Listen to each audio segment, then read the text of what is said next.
Buat semua saudaraku, seperti biasa kita ketemu lagi di channel saya, Empu Gelol. Di channel ini seperti biasa, diantaranya Empu akan menanggapi beberapa request dari teman atau para saudaraku yang ada yang penasaran mengenai mandau. Jadi pembahasan tentang mandau ini memang sangat panjang sekali, sampai sekarang ini masih terus dipertanyakan oleh saudaraku dan teman-teman. Tapi saya tetap bersyukur dengan adanya pertanyaan ini, dengan adanya request yang disampaikan, maka Empu bisa menanggapinya dengan membuat konten yang ada seperti ini itu. Dan request dari teman-teman merupakan salah satu ide dan gagasan yang bagus dan harus saya Empu Gelol sampaikan. Saya sangat bersyukur dengan ada request saudaraku yang ada. Jadi jangan ragu untuk membuat request,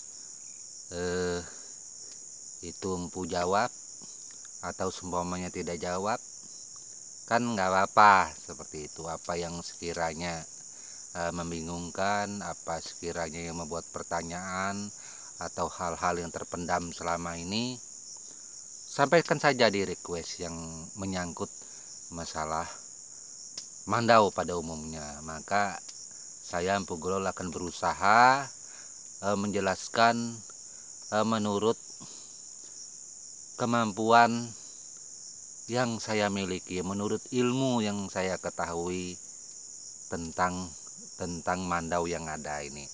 Kalau seumpamanya Empu nggak punya, maka Empu tidak akan menyampaikannya seperti itu.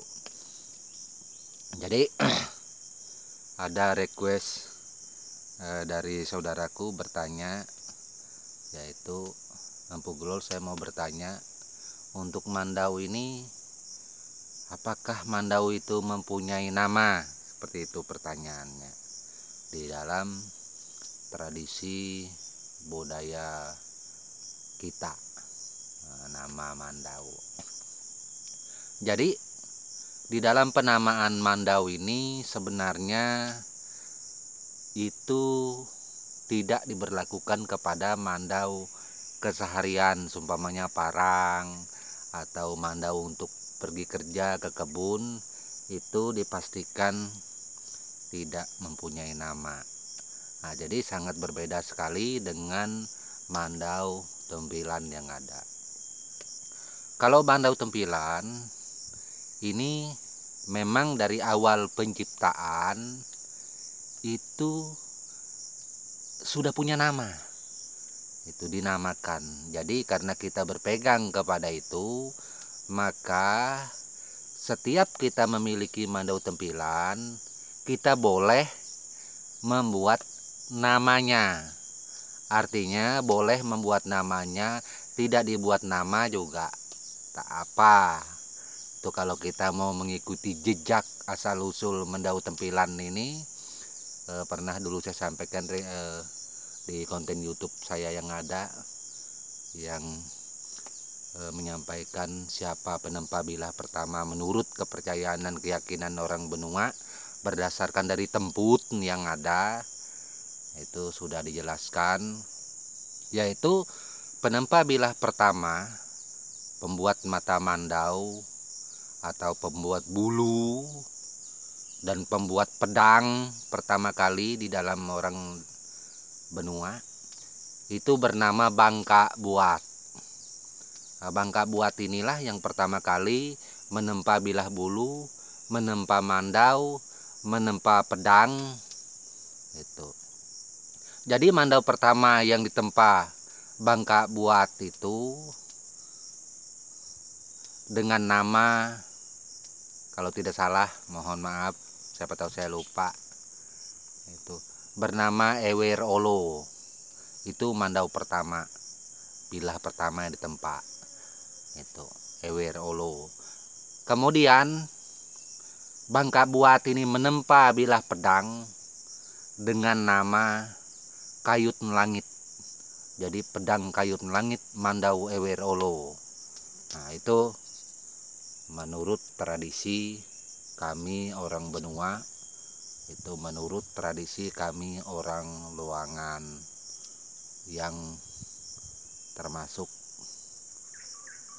diyakini selama ini dan menjadi temput bahasanya. Saya nggak tahu bahasa Indonesia temput itu apa sih, mungkin asal usul mungkin, atau ini kan ada di dalam mantra-mantra wara, itu pasti ada hal semacam ini disampaikan. Terus yang ngukir gagang mandau,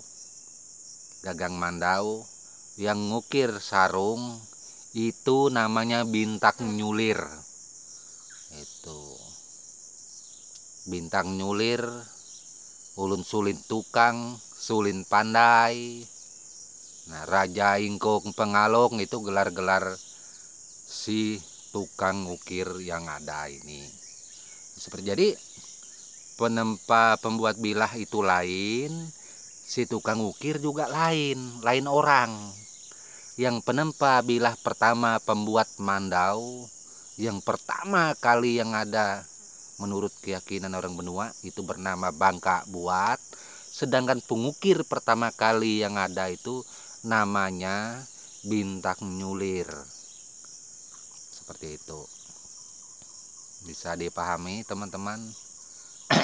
Makanya itu berdasarkan cerita yang ada, mandau-mandau tempilan pada saat ini itu boleh kita kasih nama, bahkan dianjurkan itu kalau bisa mandau tempilan itu dikasih nama supaya tahu. Nah, itu umpamanya namanya ini, nah, pemiliknya si ini, mandaunya seperti itu, lebih terasa tempilannya. Kalau tempilan nggak dikasih nama kayaknya nggak terasa, kayak mandau kerja saja. Itu seperti itu. Jadi itu untuk menjawab request saudaraku yang bertanya masalah penamaan mandau tempilan. Lalu adakah syarat khusus di dalam penamaan mandau tempilan ini? Ya tergantung keyakinan, kepercayaan, tradisi teman-teman semua. Itu saya susah menjelaskan ini ya. Itu terkait seperti saya akan melakukan dengan cara saya yang berbeda.